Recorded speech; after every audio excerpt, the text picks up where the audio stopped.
Lorsque nous lisons le livre des Actes des Apôtres, nous tombons sur l'histoire de Ananias et Saphira qui sont morts au début du livre des Actes des Apôtres, pratiquement au début, parce que c'est dans le chapitre 5.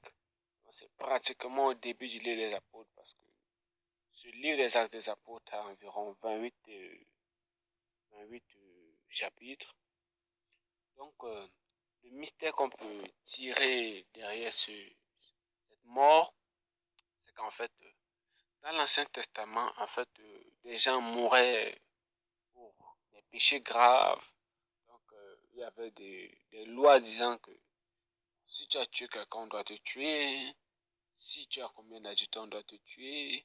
Si tu as peut-être volé, on doit te couper la main et tu restitues. Si tu as fait ceci, on doit te faire cela.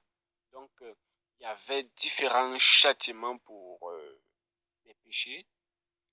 Et dans le Nouveau Testament, au début du livre des Actes des Apôtres, parce que c'est au début du livre des Actes des Apôtres que l'Église commence.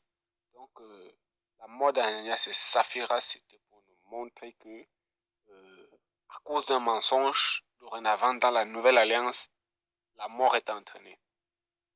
À cause d'une escroquerie, à cause de la ruse, à cause de la tromperie, euh, même à cause de la complicité dans une affaire de tromperie, de mensonge, de ruse, d'injustice.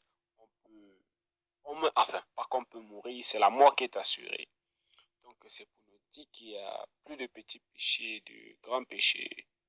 Donc, maintenant, le mensonge équivaut au meurtre, le mensonge équivaut à l'adultère.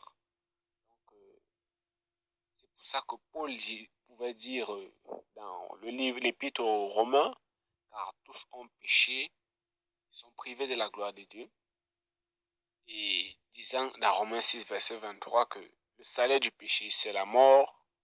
Donc, il n'y a pas que le salaire du mensonge, c'est le salaire du vol, c'est le salaire d'adultère, c'est non. Le salaire de tout péché, c'est la mort, en fait. C'est ça ce mystère qui se cache derrière la mort de Ananias et Saphira au tout début du Nouveau Testament. Donc, que Dieu vous bénisse abondamment.